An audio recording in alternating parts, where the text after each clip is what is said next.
Bueno, creo que ya estamos en vivo. Buenas tardes a los que estéis ya por aquí. De momento no sé si Eso hay... es. Hola, buenas tardes y veo ya 13 personas. Sí. ¿Qué tal? Encantado de poder recibiros a todos. Encantados de poder recibiros.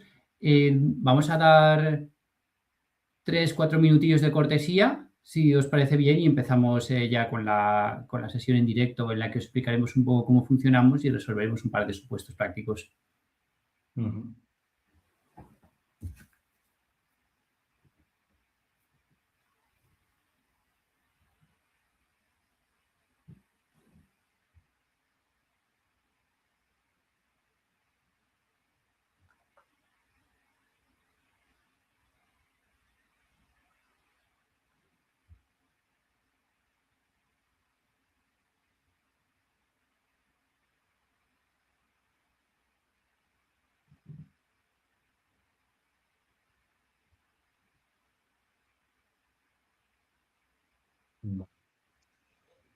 Bueno, sí, un poco la dinámica del directo que haremos hoy será explicar un poco el funcionamiento de la oposición. Ahora vamos a hacer un resumen de cómo funciona esta oposición, qué requisitos de acceso tiene, etcétera, etcétera. Esa parte me encargaré yo, Javier.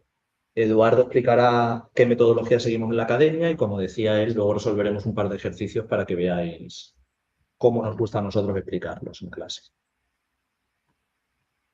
Pero bueno, vamos a dar un par de minutillos más, hasta el 5 de cortesía y Sí, empezamos. eso es.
Ya sabéis que nos podéis escribir por el chat todos los comentarios, preguntas, lo que queráis, todo lo que os vaya surgiendo, ¿vale? Y os intentaremos ir ayudando en todo lo posible.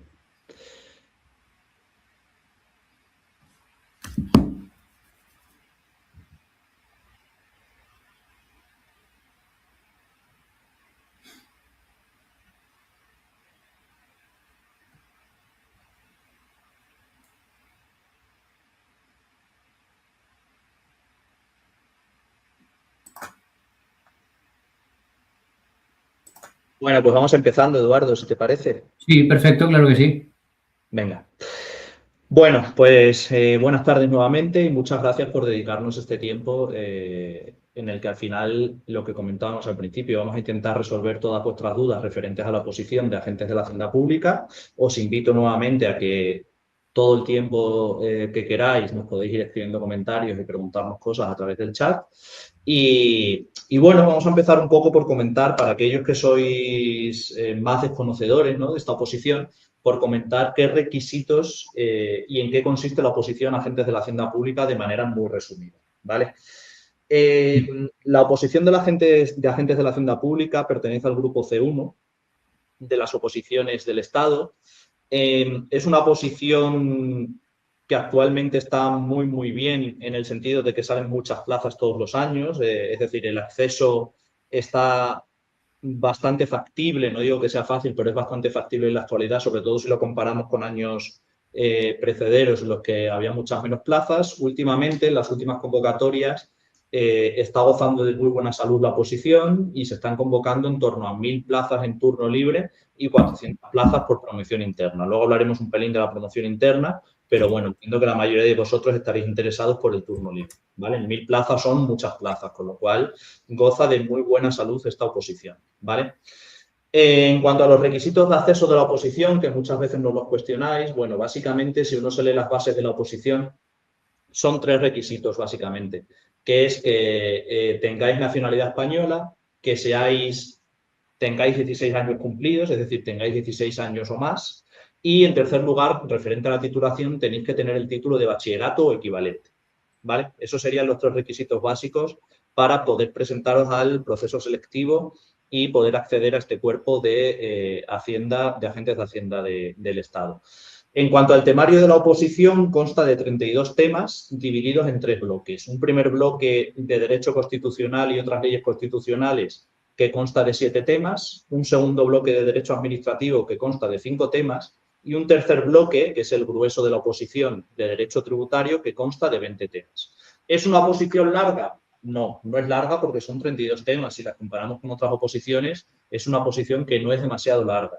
¿Es una oposición fácil? Tampoco lo es, porque como el temario no es tan largo, hay que llevar un dominio del temario bastante profundo, lo que hace que tengáis que trabajar mucho y bien para llegar a dominarlo al nivel que nos exigen los exámenes, ¿vale? No siendo un temario largo, ya digo, el dominio del temario que nos exige el tribunal en los exámenes es alto, por lo cual hay que llevarlo muy bien preparado y eso lleva un proceso y una metodología que debéis seguir.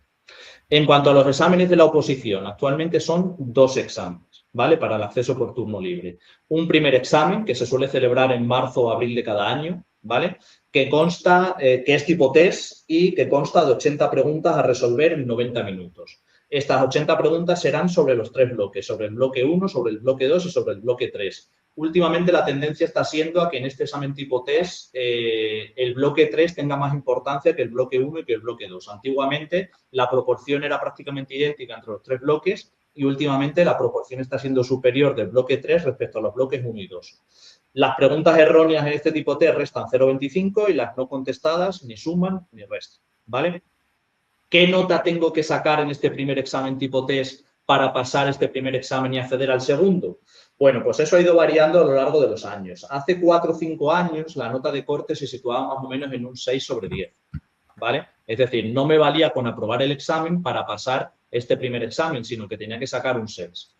Pero esa nota de corte ha ido bajando en los últimos años a medida que se han ido incrementando las plazas, de tal forma que en esta última convocatoria, en el examen que se ha celebrado en marzo de este año, en el 2026, la nota de corte ha sido de un 5, es decir, aprobando el examen, sacando un 5, pasábamos al segundo examen. Y esto es importante ya no solo para pasar el segundo examen, sino porque en las últimas convocatorias se ha introducido la novedad de que si aprobamos el primer examen nos guardan la nota durante una convocatoria. Es decir, si yo apruebo el primer examen y paso al segundo examen, pero tengo mala suerte en el segundo examen y no apruebo toda la oposición, como he aprobado el primer examen, en la siguiente convocatoria no me tendré que examinar de ese primer examen porque me lo guardan durante una convocatoria y me examinaré directamente del segundo examen, ¿vale? Para que os hagáis una idea, en esta última convocatoria el primer examen lo han aprobado más o menos 1.450 personas, ¿vale? Y estamos hablando de que hay 1.000 plazas convocadas por turno libre, con lo cual se van a quedar fuera en el tercer examen unas 450 personas y las 1.000 restantes es previsible que aprueben la oposición, ¿vale? El segundo examen se suele celebrar en abril-mayo, consta de 10 ejercicios a desarrollar con 3 preguntas más o menos de cada ejercicio.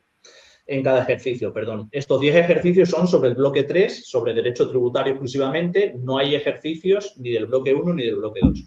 Como son cuestiones a desarrollar, uno de los elementos principales que cuenta en este segundo examen, al margen de dominar el temario, es el tiempo, ¿vale? Hay que ser súper concisos en las contestaciones a las preguntas porque el tiempo suele ser limitado. Una vez que hayamos aprobado la fase de oposición y hayamos accedido al cuerpo de agentes de la Hacienda Pública, una de las cuestiones que más nos preguntáis es la referente al sueldo que se cobra, ¿vale? Esto es difícil, lo podemos decir el sueldo que se cobra a día de hoy. Es difícil preverlo de cara a futuro porque dependerá un poco de las actualizaciones que se hagan de ese sueldo, ¿vale? Pero a día de hoy el sueldo ronda más o menos los 24.000 euros brutos anuales en el momento de la entrada, pagados en 14 pagas, y en el momento del fin de vuestra carrera, como consecuencia de la antigüedad, trienios, subidas, etcétera, se estima que cobraréis unos 38.000 brutos anuales, ¿vale? En cuanto a las funciones, bueno, pues depende del ámbito en el que trabajéis. En el ámbito de la inspección son principalmente funciones de apoyo a los equipos y unidades de inspección en el desarrollo de procedimientos inspectores, ¿vale? Y también muy relevante las funciones de notificación que efectuáis, ¿vale? Y en el ámbito de la recaudación y gestión son más funciones de cara al público en administraciones, en delegaciones, etc. ¿Vale? Una cosa importante en referencia a las funciones es la posibilidad de que los agentes de la Hacienda Pública participéis en la campaña anual del IRPF, de la presentación de las autoliquidaciones de IRPF, ¿vale? Que eso al final supone, se celebra en los meses de mayo y junio de cada año, es voluntario, por supuesto, pero supone un extra a nivel de salario porque se paga, ¿vale? Son horas que se pagan aparte. Y ya por último, y doy paso a Eduardo, por comentar un poco el tema de la promoción interna, es algo que actualmente también está súper bien, ¿vale? Una vez que accedéis y sois agentes de la Hacienda Pública, pertenecéis al cuerpo de C1, pero una cosa que suele hacer la gente es luego intentar la promoción interna al cuerpo técnico de Hacienda, ¿vale? Que es un grupo A2. Está mejor valorado a nivel salarial y también a nivel laboral. Actualmente, por promoción interna se convocan, en esta última convocatoria se han convocado 400 plazas, pero se presenta mucha menos gente de las plazas que se convocan. Este año, si no recuerdo mal, han presentado solicitudes unas 200 personas para 400 plazas, ¿vale? O sea que al final competís directamente contra el temario y no contra el resto de opositores. Para poder acceder por promoción interna al cuerpo técnico de Hacienda se exige que hayáis desempeñado funciones como agentes de la Hacienda Pública durante al menos 2 años, ¿vale? Y ya una vez hayan pasado esos 2 años, podréis promocionar internamente para el cuerpo técnico de Hacienda. Y una cosa importante es la reserva de plaza provincial. En este sentido, si vosotros estáis desarrollando vuestras funciones como agentes de la Hacienda Pública, por ejemplo, en la provincia de Zamora, ¿vale? Y aprobáis para el cuerpo técnico de Hacienda por promoción interna, es obligatorio que os saquen una plaza en el cuerpo técnico de Hacienda en esa misma provincia en la que estabais desempeñando vuestras funciones como agentes de la Hacienda. ¿Vale? Doy paso a Eduardo. No obstante, si queréis plantearnos cualquier duda por el chat, bienvenida sea. ¿Vale? Muchas gracias, Javi. Eso es, si os van surgiendo dudas, id poniéndolas por el chat y os las iremos contestando, ¿vale? Más allá de eso, yo os voy a comentar un poco cómo funciona nuestra preparación, ¿vale? Cómo enfocamos la preparación y os voy a intentar comentar tanto de grupos de iniciación como de grupos avanzados, cómo lo enfocamos, ¿vale? Tenemos la academia estructurada, en primer lugar, en 2 tipos de grupos, como os digo. Por un lado se encuentra el grupo de iniciación. En el grupo de iniciación lo que vamos a hacer es dar una primera vuelta a todo el temario, haciendo explicación teórica y también desde el minuto 1, desde que empecemos con las clases, vamos a estar resolviendo supuestos prácticos, ¿vale? En la primera vuelta, la mayoría de supuestos que hacemos son propios, aunque obviamente también tomamos o nos inspiramos en exámenes de años anteriores e incluso en exámenes de otras oposiciones, ¿vale? El enfoque en el grupo avanzado es el inverso. Primero resolvemos supuestos prácticos y luego, cuando sea necesario, vamos a analizar la teoría asociada a los mismos. Además, en el grupo avanzado lo que hacemos es resolver pues, muchísimos supuestos de agentes de años anteriores, a lo que dedicamos fundamentalmente la última vuelta que hacemos dentro del grupo avanzado, al temario. También hacemos cosas de técnicos, incluso cosillas de inspección. Vemos novedades normativas y jurisprudenciales, vemos cuestiones técnicas más complicadas. Nuestro objetivo al final es que cuando os plantáis delante del examen y sobre todo delante del segundo ejercicio, que es el que os va a dar el aprobado, tengáis incluso un pelín de margen con respecto a lo que se os va a pedir ese día. ¿Vale? Os hablo, con eso ya pues podéis haceros una idea un poco de las diferencias entre ambos grupos. Grupo de iniciación es para dar una primera vuelta al temario con explicación teórica y el grupo avanzado parte de la base de que ya se ha dado esa primera vuelta. ¿Vale? En ambos casos lo que hacemos son clases semanales, ¿vale? Empiezan en torno a las 5, aunque puede haber pequeñas variaciones horarias, pero en ese entorno. Y la duración se encuentra también entre las 2:30 y las 3 horas. Nos solemos ir más a las 3 que a las 2:30, ¿vale? Pero para que os hagáis un poco una idea de cómo funcionamos. Las clases son online y se quedan grabadas, ¿vale? De tal forma que vais a poder verlas en directo o en diferido y las veces que consideréis necesarias. Hay muchos alumnos a los que les resulta más cómodo verlo en directo por poder plantear las dudas en ese mismo momento y hay quien les resulta más cómodo verlo en diferido porque puede, pues, pasar más rápido algunas partes de la clase y volver a detenerse en todas las que considere necesario, volver a saber las veces que haga falta, ¿vale? Dicho esto, además completamos la preparación a través de diversos mecanismos. Por un lado, en cuanto al primer ejercicio, incluimos en la mensualidad el acceso a la plataforma Oposita Test, que para nosotros es una plataforma muy completa a la hora de resolver test. Creo que tenéis más de 7.000 preguntas en la plataforma y podéis generar los test que queráis y podéis elegir tanto el número de preguntas como no ya el tema, sino directamente el epígrafe respecto al que generáis el test. Con lo cual a nosotros nos parece una plataforma muy útil.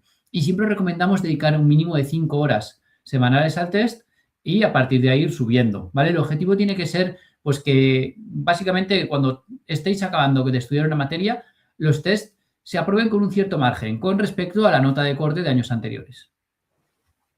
En cuanto al segundo ejercicio, semanalmente os enviamos un simulacro, ¿vale? Un supuesto práctico que os pasamos para que resolváis.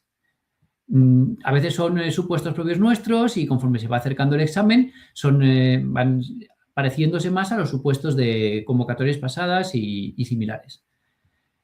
Junto con el supuesto os enviamos una pequeña indicación del tiempo en el que tendréis que resolverlo y después cuando lo resolváis nosotros os vamos a pasar tanto nuestra solución como la solución que nosotros consideramos correcta, como también corrección individualizada. Ambas cosas. Es más, como novedad que hemos incorporado en esta última convocatoria, creo que además con bastante éxito, también lo que hacemos durante los 3 o 4 últimos meses es simulacro en directo, ¿vale? El final de la clase lo dedicamos a la resolución de un simulacro, perdón, a poner un simulacro que luego vamos a resolver todos juntos. Esto lo hacemos así porque viendo cómo se está orientando el examen en las últimas convocatorias, en la cual la presión del tiempo es muy grande, creemos que siempre conviene practicar eso lo máximo posible. Por ello intentamos que sintáis todas las semanas esta presión. Más cosillas. Incluimos también en la mensualidad de preparación el temario de la oposición. Es un temario propio que busca no meter contenido superfluo y a la vez intentamos que sea lo más extenso posible, dentro de que un temario nunca puede abarcar absolutamente todo lo que podría ser objeto de la oposición. Por eso recomendamos completar vía test. Y también incluimos las actualizaciones, que intentamos que estén listas en la misma semana en la que haya cualquier cambio normativo, en la convocatoria o cualquier otro cambio que se pueda producir. También os pasamos una planificación de estudio, una sugerencia de los temas que tenéis que ir llevando cada semana, que por supuesto podemos adaptar, ¿vale? En eso somos muy flexibles, tanto dentro de la planificación como si queréis combinar grupos de estudio, por ejemplo, iniciación de avanzado, 2 grupos de iniciación que estén en curso, etcétera, etcétera. Intentamos abriros todas las puertas posibles para que al final consigáis el objetivo que creemos que es lo más importante y además que lo podáis conseguir cuanto antes. Por supuesto, las dudas que os surjan os respondemos todas las que hagan falta. Intentamos además que se resuelvan lo más rápido posible. El objetivo que tenemos es que se resuelvan el mismo día en que nos las planteéis. Intentamos que esto se haga siempre así. No es posible el 100% de las veces, porque pueden surgir cosas, puede haber cuestiones que lleve más tiempo resolver, pero eso es lo que intentamos hacer, ¿vale? Y también si en clase, por supuesto, nos encanta que nos planteéis dudas también, porque enriquece mucho la exposición, incluso si es sobre cómo organizaros o sobre cómo enfocar el estudio, todos los preparadores de la academia hemos hecho previamente oposiciones a la agencia, ¿vale? O sea que sabemos lo que es estar del otro lado, hemos pasado por lo mismo, por lo que estáis pasando, entonces, pues al final yo creo que a la hora de resolver este tipo de cuestiones, pues empatizamos mucho con vosotros y os podemos ayudar mucho. Ya para ir acabando la explicación de cómo os preparamos, siempre os hacemos una breve referencia a los resultados de la academia, porque pues la verdad es que estamos muy orgullosos y sí que creemos que dan una idea de cómo funcionamos. En convocatorias pasadas hemos sacado en todas ellas varios aprobados en los 25 primeros. Incluso hemos llegado a tener en la misma convocatoria 3 aprobados en el top 10. También hemos sacado aprobados en 9, incluso en 7 meses. y el porcentaje global de aprobados que tenemos es superior al 70%. ¿Vale? En concreto, en el test de esta última convocatoria, que es la última piedra de toque que hemos tenido, el porcentaje de aprobados ha sido superior al 70%. Y ya para ir acabando, que bueno, también entiendo que os interesará, el precio de la mensualidad son 100 euros al mes y no tiene permanencia, ¿vale? Y bueno, como ya habréis ido viendo en redes sociales, hemos empezado un grupo de iniciación este martes pasado, ¿vale? El 19 de mayo. Por supuesto, la clase del 19 de mayo está grabada y la tendríais a vuestra disposición si os convertís en alumnos. Y el grupo avanzado lo empezamos el 13 de mayo pasado y lo tenemos en funcionamiento durante todo el año hasta que sea el segundo ejercicio, ¿vale? O sea que también tenéis plazas disponibles si os interesa uniros.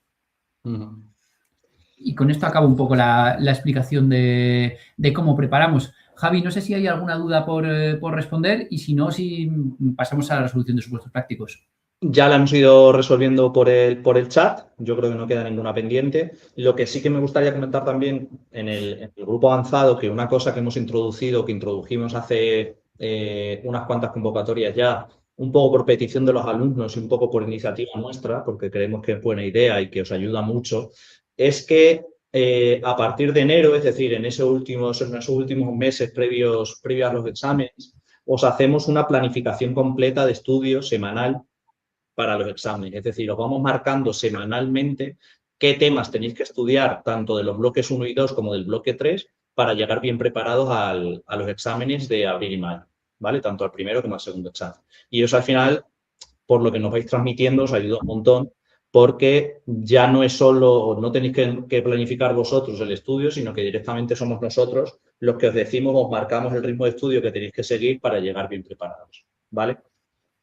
Bueno, pues como decía Edu, una vez explicado eso, tanto el funcionamiento de la academia como el funcionamiento de la oposición, y sin perjuicio de que nos sigáis transmitiendo dudas a través del chat, vamos a resolver un par de ejercicios para que sepáis o veáis un poco cómo explicamos y cómo nos gusta a nosotros trabajar los ejercicios. No podemos explayarnos tanto como en clase, obviamente, pero para que tengáis una pequeña muestra, ¿vale? Dejadme un momento.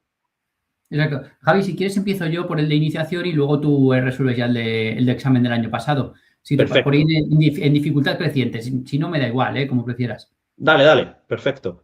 Fenomenal. Perfecto. Mirad, os voy a compartir la pantalla.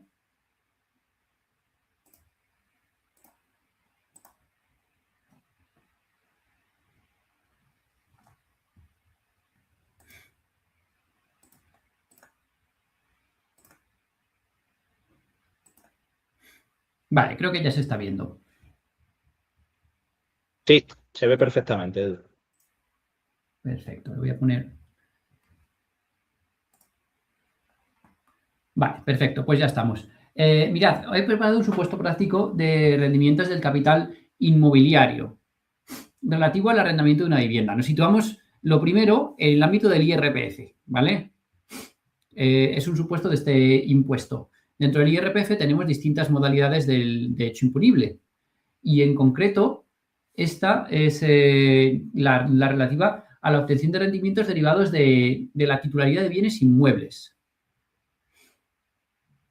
Por eso se denominan rendimientos del capital inmobiliario. En este caso lo que tenemos es una vivienda alquilada, que se encuentra alquilada por 800 euros al mes. Como gastos encontramos el impuesto sobre bienes inmuebles, el IBI, de 300 euros, seguro del hogar, 200 euros, reparaciones, 500 euros y comunidad, 400 euros. Se trata de un arrendamiento que se nos indica que está destinado a vivienda. El valor de adquisición son 100.000 euros, el valor catastral 50.000 euros y tenemos que la edificación supone un 50% del valor del inmueble. Tenemos que determinar el rendimiento neto del capital inmobiliario. Tened en cuenta que se trata de un ejercicio de iniciación. Luego esto se puede complicar bastante, pero siempre hay que empezar por cosas más sencillas y a partir de ahí ir subiendo el nivel de exigencia.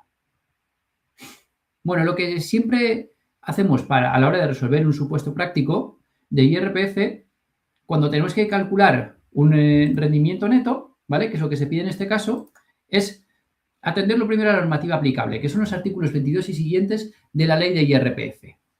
La normativa de IRPF nos indica que tenemos que partir de los rendimientos íntegros, minorarlos en los gastos deducibles y ello nos va a permitir obtener el rendimiento neto, sobre el cual, en su caso, aplicaríamos las reducciones que pudieran corresponder. Así pues, tenemos que comenzar calculando los rendimientos íntegros, que equivalen a los ingresos derivados del alquiler. Se nos dice que la vivienda está alquilada por 800 euros al mes, con lo cual nuestro rendimiento íntegro es el resultado de multiplicar por 12 meses que tiene el año los 800 euros que obtengo al mes. Es decir, el rendimiento íntegro son 9.600 euros. Primer paso, relativamente fácil, ¿vale? Este rendimiento íntegro lo tengo que minorar en los gastos deducibles para obtener el rendimiento neto. Los gastos deducibles están contemplados en el artículo 23 de la ley de IRPF. Como tenéis aquí, son gastos relacionados con la obtención de los ingresos. IBI, seguro, reparaciones, comunidad. En este caso, tenemos un IBI de 300 euros. También computaré, lógicamente, el seguro del hogar de 200 euros. Las reparaciones también las tengo que computar por importe de 500 euros. Y la comunidad, obviamente, también la tengo que tener en cuenta, que es por importe de 400 euros. Y además, hay un gasto que me dice la normativa que siempre tengo que tener en cuenta, que es la amortización. ¿Cómo se cuantifica la amortización? Nos dice la normativa de IRPF que va a ser el 3% del valor de la construcción y tengo que tomar el mayor valor entre el valor de adquisición y el valor catastral. En este caso, mayor valor entre valor de adquisición y valor catastral. Me quedo con el de adquisición, 100.000 euros. Únicamente tengo que tomar el valor de la construcción. En este caso se nos dice que el valor de la construcción es un 50% del valor del inmueble, con lo cual únicamente tengo que tomar el 50% del valor de la adquisición, es decir, 50.000 euros. Y a esto le voy a aplicar el 3%, porque está arrendado durante todo el año. Si estuviese arrendado durante un periodo, un número de meses determinado, tendría que hacer la proporción también por el número de meses que está arrendado. En este caso, como está todo el año, es el 3% de 100.000, que es el valor de adquisición, y por el 50%, que es lo que representa el valor de la construcción respecto del valor del valor de adquisición. Lo que me da un importe de 1.500 euros, que tengo que sumar al resto de gastos para obtener los gastos totales deducibles. En este caso, mi total de gastos deducibles es de 2.900 euros. Mi rendimiento neto, por lo tanto, va a ser el resultado de minorar el rendimiento íntegro, 9.600 euros, en los gastos deducibles, que como os digo son 2.900 euros. Con lo cual, el resultado son 6.700 euros. Por último, existe una reducción prevista en la normativa de IRPF aplicable a los rendimientos netos del capital inmobiliario cuando el inmueble se destina a arrendamiento de vivienda habitual. Se prevén distintos porcentajes de reducción, puede ser el 90%, el 70%, el 60% o el 50%. No obstante, para poder aplicar una reducción del 90%, del 70% o del 60%, es necesario cumplir ciertos requisitos y en este caso el supuesto no me dice nada al respecto. Por supuesto, todos estos supuestos de reducción con sus correspondientes requisitos los vemos detalladamente en nuestras clases, ¿vale? En este caso, a falta de más datos, tenemos que aplicar el 50%, con lo cual este rendimiento neto de 6.700 euros, al aplicarle el 50%, me da un resultado como rendimiento neto reducido de 3.350 euros. Y con esto tenemos resuelto nuestro supuesto de iniciación, ¿vale? Ya os digo que es un supuesto muy básico, que luego incluso dentro del grupo de iniciación vamos complicando bastantes más las cosas, pero sí que nos parece útil para que os podáis hacer una idea de cómo funcionamos, de cómo damos clase. Por supuesto, si a la hora de resolver el supuesto os van surgiendo dudas, las iremos resolviendo. Nos pregunta Elena, Edu, muchas gracias por el ejemplo, si dejan calculadora en el examen. Ya le he dicho que lo normal es que no. No, en el examen no se deja calculadora. Normalmente, y es suficiente con dejar indicadas las operaciones. Exacto, cuando hay sin resolverlas. La otra posibilidad es que los números que pongan en el examen sean muy, muy, muy sencillos. Es decir, exacto, el rendimiento íntegro del capital inmobiliario, imaginaros, fuera de 10.000 euros y que cada gasto sea un número redondo. Es decir, que le tenga que deducir el IBI porque son 100 euros, etcétera, etcétera, y que podamos mentalmente llegar al resultado final, el rendimiento neto. Pero normalmente, con dejar indicadas las operaciones sería suficiente. ¿Vale? Exacto, eso es. Solo por completarte, Javi, sí que es verdad que cuando se puede hacer uso del cálculo mental e intentad hacerlo, ¿vale? No, tampoco se piden milagros, pero si es una operación relativamente sencilla, sumar o restar varias cosas, pues hacedlo porque siempre os va a quedar más completo el supuesto. Pero no se dispone de calculadora y tampoco se os piden milagros al respecto ni nada por el estilo, ¿vale? Lo que no haya manera de calcularlo sin calculadora, con dejarlo indicado es suficiente, como os indica Javi perfectamente. Vale, pues venga, si te parece, Edu, deja de compartir, Sí, cierro porfa. esto y Venga, adelante. comparto yo. Bueno, ahora vamos a resolver un ejercicio un poco más complejo, en concreto, más que un ejercicio, se ve, ¿no, Edu? De momento no, tienes que darle, espera, a ver. Ahora. Ahora, perfecto. Eh, Mira, nos pregunta Miriam si el segundo ejercicio es de desarrollo extenso o son preguntas concretas con respuestas cortas. Pues hay de todo, Miriam. Pero últimamente están siendo muchas, son 10 ejercicios con 3 preguntas cada uno, con lo cual son 30 preguntas y hay de todo. Algunas que son más cortitas y en las que no debemos enrollarnos porque el tiempo es muy limitado, son 2 horas y media y como nos enrollemos en las cortas no nos va a dar tiempo. Y luego hay preguntas largas e incluso algunas preguntas teóricas que son más de desarrollo, ¿vale? Y como decía, una de las principales dificultades que se está introduciendo en los últimos años en el segundo examen es el tiempo. Con lo cual, todo lo que podamos contestar cortito y conciso, hay que hacerlo, ¿vale? Porque eso es tiempo que estamos ahorrando para el resto del examen. En este examen o en este ejercicio que voy a resolver yo, se trata de una de las preguntas del examen de este mismo año, del 2026, ¿vale? Del segundo ejercicio del examen de turno libre, que fue en abril de 2026, hace un mes aproximadamente, ¿vale? En concreto, voy a resolver una pregunta referente al supuesto 4 que versa sobre el procedimiento inspector, ¿vale? Si va viendo cuestiones, os las va contestando Edu en el chat y Eso si es. no, pues os las voy contestando yo posteriormente, pero no tengáis miedo. Todo lo que queráis preguntar, todos aquellos que ya tenéis un conocimiento del procedimiento inspector, lo podéis preguntar sin ningún tipo de problema, ¿vale? Este supuesto 4 he reflejado solo la parte del enunciado, el enunciado era más largo, pero he reflejado solo la parte referente a la pregunta que vamos a contestar. ¿Vale? Decía, con fecha 13 de febrero de 2025 se notifica a la entidad el Puente SL con domicilio fiscal en Salamanca por la Dependencia Regional de Inspección de Castilla y León el inicio de actuaciones inspectoras de comprobación e investigación de carácter parcial por el impuesto sobre sociedades del ejercicio 2023 limitadas a la comprobación de las deducciones por doble imposición internacional. El ejercicio económico de la entidad, el Puente SL, coincide con el año natural y el importe neto de la cifra de negocios del ejercicio 2023 asciende a 5,5 millones de euros. Recibida la comunicación de inicio, la entidad, el Puente SL, quiere solicitar a la Administración Tributaria que la misma tenga carácter general respecto al ejercicio 2023 y que se extienda también al impuesto sobre el valor añadido de los trimestres primero, segundo, tercero y cuarto de 2023. ¿Vale?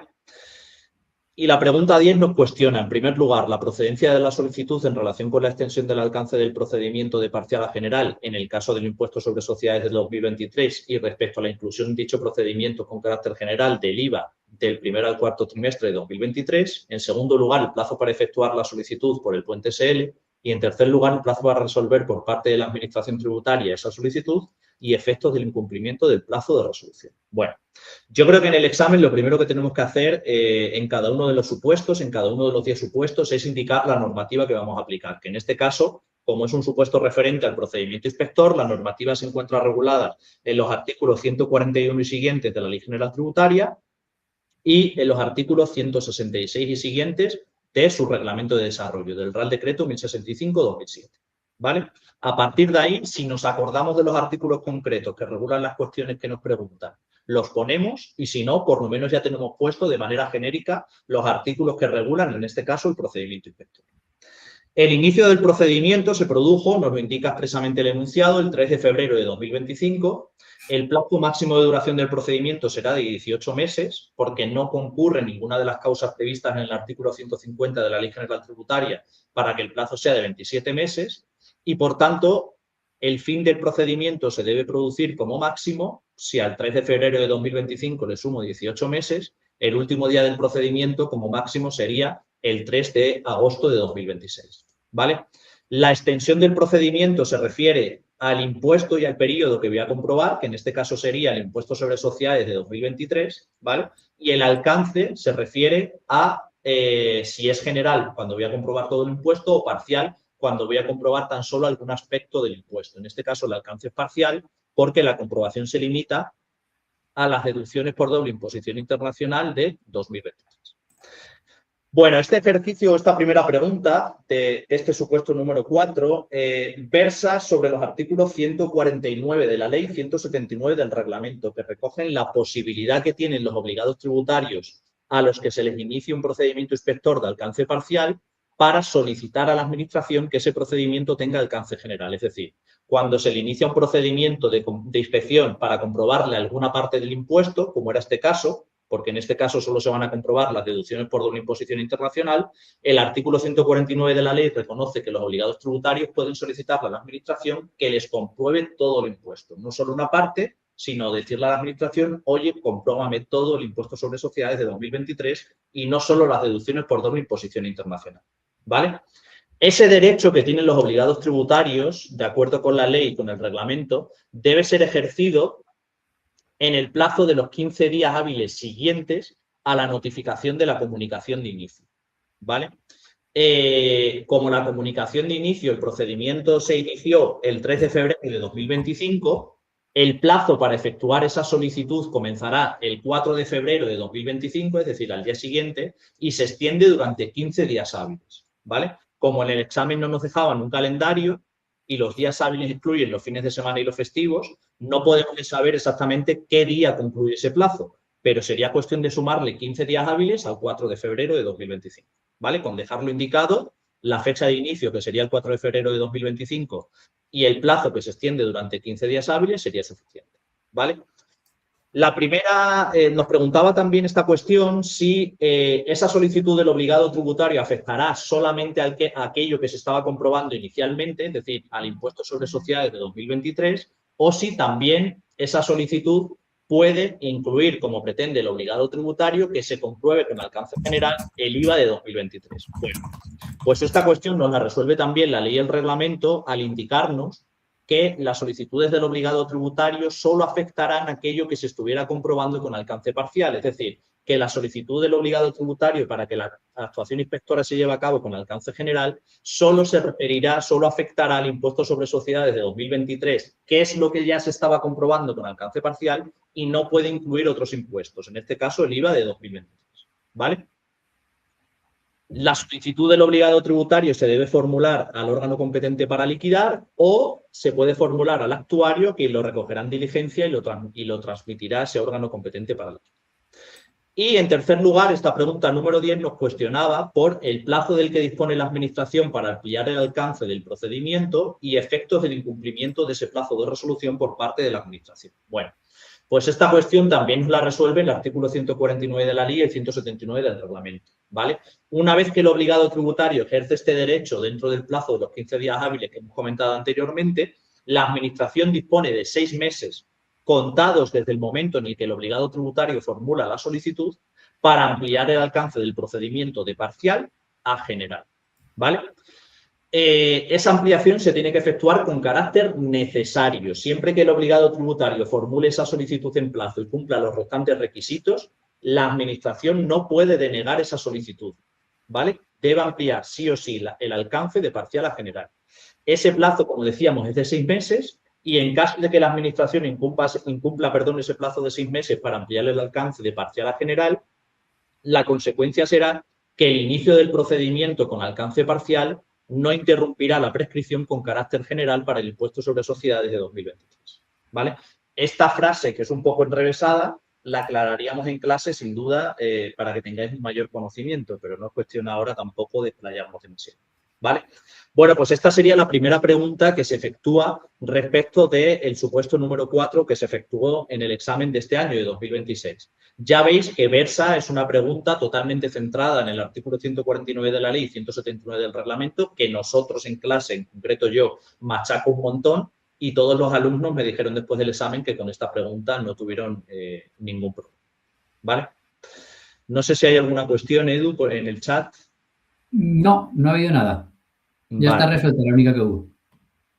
Vale, bueno, si queréis preguntarnos algo más, ya digo que este supuesto número 4, que versó del procedimiento inspector, contenía 3 preguntas, la número 10, que es la que acabamos de resolver, la número 11 y la número 12, ¿vale? Fueron preguntas, en todo caso, que habíamos tratado en clase y que los alumnos, espero en su mayoría, no hayan tenido ningún problema a la hora de contestar. Viendo en general el examen de este año, a mí la sensación que me dio, yo creo que compartida por Edu también, es que el examen desde el punto de vista técnico no fue muy difícil, no fue demasiado difícil, pero sí que es verdad que se mantuvo la línea de los años pasados y sí que fue muy, muy largo, ¿vale? Con lo cual la gestión del tiempo era casi tan importante como la dificultad técnica en sí misma. ¿Verdad, Edu? Sí, sí, exacto. Eso es. Bueno, Bueno, chicos. no sé si tenéis alguna pregunta más, puede ser sobre el temario, sobre la oposición, sobre alguno de los ejercicios que hemos resuelto, lo que queráis. Y si no, pues nos pediríamos aquí. Exacto, damos por finalizada la sesión. Si alguno quiere preguntarnos cualquier duda o cualquier cosa, tenéis a vuestra disposición tanto nuestras redes sociales como los datos de contacto que figuran en ellas, ¿vale? Tanto email como teléfono. Así que cualquier cosa que os surja, por supuesto, es bienvenida. La convocatoria del 2027 esperamos que salga en diciembre de 2026, suele ser la tónica, ¿vale? Se publica esa convocatoria en diciembre para hacer los exámenes en abril y mayo del año siguiente, en este caso en abril y mayo de 2027, ¿vale? Para que lo tengáis en cuenta. ¿Se puede verlo en diferido el directo? Sí. Lo estamos grabando y lo subiremos a YouTube, o sea que sin problema. Exacto. Sí, de todas formas, cualquier cosa que os pueda surgir al respecto, por supuesto que también os la podéis preguntar fuera del directo, ¿vale? Sí. Bueno, chicos, pues nada, os mando un fuerte abrazo, os mandamos un fuerte Eso. abrazo y muchas gracias por habernos dedicado este ratito, ¿vale? Un placer. Hasta la próxima, nos vemos pronto. Hasta Adiós. luego.